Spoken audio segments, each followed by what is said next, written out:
So join me in part 2 where I go insane. It's done. Finished. Forever. No! Studio C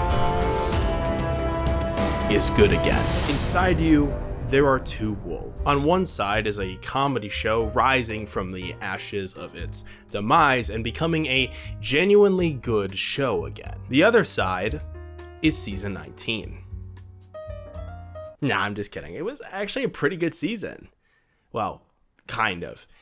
It's complicated. Before we get to that time, a big Hollywood star, well, guest starred in an episode of Studio C. We need to start from the beginning of season 19. Episode 1 opens with a Twilight sketch in 2024. Matt is back, but also Twilight in 2024? Okay, I guess. But then it became one of the best opening sketches. There's a new intro with new members, but I don't really like the song remix. I think it's fine. It's not really that iconic. Skit 2 is Up High Airlines. I don't have much to say about this one. I thought it was pretty funny, but it's one of those green screen sketches that they just kind of throw in between stage sketches, I guess. It was fine, but the third skit of episode 1, the parking garage, hilarious. Okay, I'm just gonna say it. This is another sketch where the setup was obviously heavily inspired by a I Think You Should Leave sketch, but it's still pretty good and made me laugh pretty hard at the end. Skit 4 was the Starbucks-esque skit, which is honestly hilarious. This is the third hilarious sketch so far, and we're only like 4 skits in. It's pretty humorous, though a certain bit goes on for too long. But then Jericho and Matt start breaking and it helps the flow of the monotony of the sketch. And then more cast members start breaking. And this pretty dull sketch turned into something I was not expecting, but in a good way. Skit 5 was Big Mouth Billy Bass. It was pretty funny, but it's definitely one of the dumber sketches they've done in more recent times. At the end, they brought back the credit bloopers. Episode 2 is titled Emotional Damage with Stephen He. This is the first guest episode of the season. Skit 1 was a group therapy sketch, which was hilarious. It was 50 seconds in, and I can already tell where this skit is going. How many times has an internet star been on this show? I know there's been a few YouTubers, but there's only been a few big names in the industry that I know of that have appeared on this show. Anyways, this sketch reminds me of the relationship therapy skit in an earlier season. Honestly, I'm just happy that Matt is back once again, and oh look, Steven said the funny line. Skit 2 was an ambulance appearance, which is funny, but it's like they just took a script from one of Steven's videos. I went to school, we didn't have paper, pen. You take the branch and then you do homework like this. When I was young, I was a skateboard. Other kids put wheels on me and they respected me for it. What? You know Tony Hawk, he did 900, right? 1,600. I did that on both my SAT and my skateboard. Okay. I took him to a psychiatrist, couldn't fix his emotional damage. Oh my gosh, he said the funny line again! Skit 3 had funeral plans with gravestone engravings.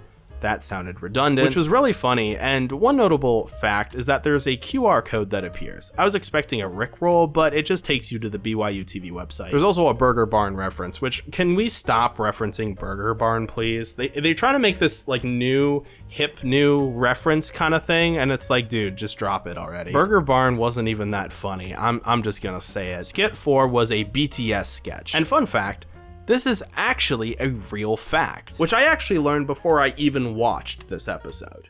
And the reason I'm mentioning that is because a parody of BTS appears here. I also didn't realize that the song that plays is from BTS. I always used to hear it in a commercial or something like that, and it was stuck in my head for a while. So that song is good, and then I think Juice WRLD did a song with BTS, and I like that song. Skit 5 of the episode was a dinner show, which was kind of funny, and honestly, Jericho just carried this sketch. For a guest episode, it was pretty good. Episode 3 started with a skit about running into each other in like a rom-com type fashion, which was kind of funny. It was basically a third wheel sketch that just feels like a Tim Robinson sketch, mostly because of Dalton. Can't, sorry. Called out yesterday to buy a new tracksuit because my old one got stuck in my sister's car door while I was still in it, dragging me 2 blocks, torn to shreds, seeking legal counsel. Doy, I always do this. You thought I wanted to date you. I have a wife and 2 kids. I just thought we had an incredibly palpable friend connection we could all feel. It was at this point that I realized that there is a custom intro per episode, meaning that there are like 7 different intros this season, which is kind of a new, fresh take on how to do intros. I think it's really cool. Skit 2 of episode 3 was Mackenzie X3. So Mackenzie. Mackenzie and Mackenzie and Mackenzie. This reminds me of something. I don't know what, but just something. Maybe. Jakey, and Jakey, attorneys at law. Skit 3 of the episode was a Back to the Future parody. It was kind of funny, though. It was very predictable. Marty! Marty! Marty! Marty! Marty! Marty! Marty! Marty! Marty! Marty!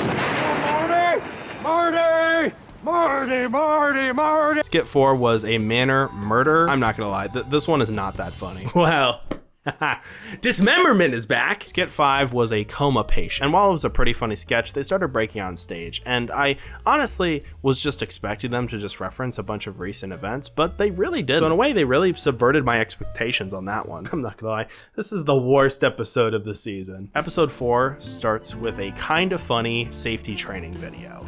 This is one of those skits where they try to get people to laugh by one of the cast members continuously laughing about a situation. Skit 2 was the Cash and Dash net, which was funny. Skit 3 was a surgery sketch, which wasn't that funny, and it sounds like a musical without the music. And 1. And 2. And 3. And 4. Scalpel. Scalpel. Scalpel. Scalpel. Scalpel. Scalpel. CC's. Increase. Scalpel. Scalpel. Stitch. Suture. Scalpel. Scalpel. Stitch. Suture.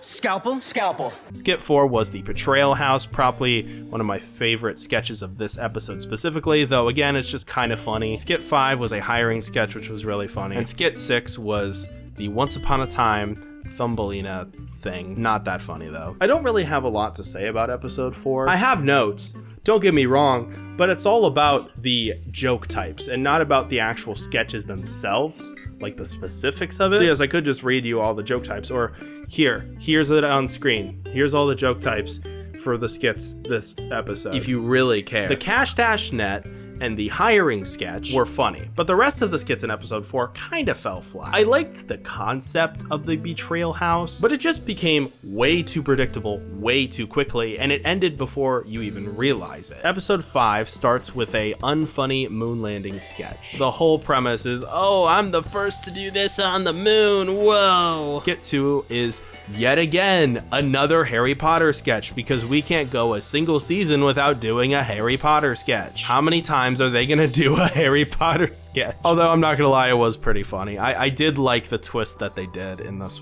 season. Skit 3 was a medicine commercial. They've done a few of these commercials before, but I think this is probably my favorite one of those types of sketches that they've done. They implied that they got an actual sick person to do a medicine commercial, which is pretty clever. And I also love that she subtly breaks the fourth wall by moving in front of the logo on screen. Overall, it was a really funny sketch. However, Skit 4 of episode 5 was a travel promo, kind of funny. I don't really have a lot to say. I think it's just fine. And the last skit of the episode was a pediatrician sketch, which was pretty funny. And I think this is the first time an actual baby appears in a sketch, I believe. No, Spencer doesn't count. Episode 6 starts with a funny dog actor sketch. Then we have a tire eating competition. It was kind of funny. I like the premise. I just feel like the jokes kind of fell to the wayside. The third sketch of episode 6 was a Game of Thrones sketch, and it was funny. I believe this is the first Game of Thrones skit they've ever done. I could be wrong, but like I can't think of any other time they've done a Game of Thrones one. Skit 4 was the Salem witch trials, and it was kind of funny, but I think my favorite part of the skit was that they almost broke on stage. And then the last skit of episode 6 was the wedding sketch, and it was pretty funny, although this sketch specifically is probably the most impressive of the entire season, and I'm going to play you why that is the case. From the top. Gentle soul, it is with wonder and joy that I take you to be my blessed wife and to share with you all that is to be dreamed and dreamt in eternity in a slumber of love and light, for thou's my queen. Love is a flame eternal, or as the Swedes say, Karlik ar nevig laga. Pius 3.141592653589793223846264338. Oochie goochie, I'm a little doo-doo head baby, stupid face, stinky guy. Boom, boom, pow, to the jock in my style. Betty bought some butter, but she said this butter's bitter. If I put it in my batter, it will make my batter bitter. Figaro, Figaro, Figaro, Figaro, so matter so smart, matter so cool, to death was part I do.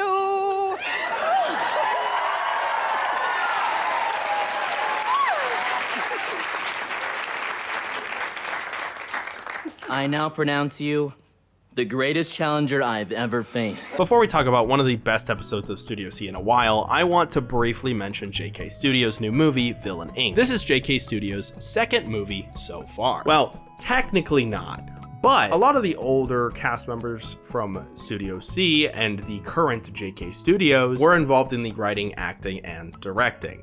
Jeremy directed it specifically, which Jeremy's been directing a lot more stuff, and that's really cool to see. Villains Inc. is only available for rent and purchase, and was available in theaters for a time. I would like to watch it, but I currently have no available budget for that. Patreon.com/mastery. So, we'll go in depth with the film another time, most likely when I get paid from Patreon again. If it's anything like Go West, I'd probably really enjoy it. Now we are on to episode 7, the last episode of the season, with Terry Crews. The first skit was a time travel sketch, and immediately this was hilarious to me. Terry Crews carried the sketch in the best way. No!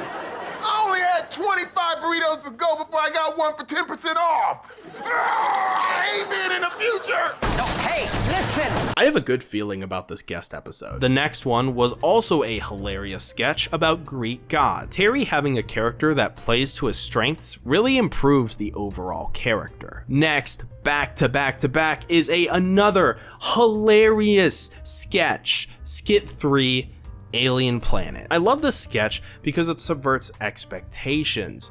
This is what comedy should do. Since Terry is a strong guy, you think it'll be no problem to help them across, but the comedy is derived from the opposite of that fact. The next skit was a school community skit, which was funny. It wasn't hilarious, but it was a good sketch. Although it was one of the weakest sketches of the episode, it was still funny. And then the last sketch of the episode, Terry Crews goes to a store, and it was pretty funny. This is basically that one Starbucks sketch, but it says a different thing every time. This was the best episode of the season. And I'm kind of at the point of saying, just watch this episode. It's a good episode. Like really good. Like one of the best episodes of Studio C in like a very long time. So the question is, was this season good? Well, there's only one way to find out. Graphs. And I'll be honest, it doesn't look great. In case you're wondering what these graphs even are, I basically ranked each individual sketch from not funny to hilarious, and I did this hundreds of times. In fact, there are currently 1,549 sketches. Kill me! I have watched and ranked all of them. Season 19 had 36 sketches, the least amount of sketches in any season of Studio C. It only had 7 hilarious sketches, especially since Terry carried this season, with his episode having 3 hilarious sketches. And on top of that, all of those Terry sketches were actually fun, leading to a grand total of 22 funny sketches. Now, since each episode had a different number of sketches, we must use a formula of percentages to give a better picture as to which seasons are the best. Specifically in terms of comedy, we take the number of funny sketches to the total number of sketches that season to essentially get a grade for each season. However, while all of these numbers have seemed pretty low for the most part, the percentage grade for season 19 is 61%, which is actually really good, surprisingly. The lowest percentage we've ever seen is season 11 with 35%, and the highest was 86%. 9th place. Season 19 got 9th place. Not the best, but not the worst. Honestly, I just recommend you watch the Terry Crews episode. Although this season had some pretty clever bits in general. And if you missed the old cast, well, you'll love this season, since Matt Meese is back, though not Jason for some reason. Personally, from what I've noticed these past 19 seasons, if there's a guest episode, it's probably worth a watch. Even if it's not great, I think having the new dynamic with a brand new member for one episode really spices up the show, and I hope they do it a lot more in the future, because this show's never gonna end. You know, I think I've gotten to the point with this retrospective / documentary series that I will always have a Studio C shaped hole in my heart. I'll always tune in for the new season, though I'm aware that the golden era has been over for like a decade. I still recommend the first 6 seasons of the show, since that's where I believe the peak of the show is. And I also recommend the original cast seasons in general, so basically seasons 1 through 9. But past that, it just starts getting harder to watch. If I wasn't doing this series, I'll be honest, I probably would have just stopped at season 9. Season 10 and on should have honestly just been its own show under a different name. But due to how big this show was, I don't see it ending anytime soon. And I will always be here to see what's next in store for Studio C. See you when season 20 drops. And I'm honestly excited because Will Forte is returning for season 20, so I think it's gonna be fun.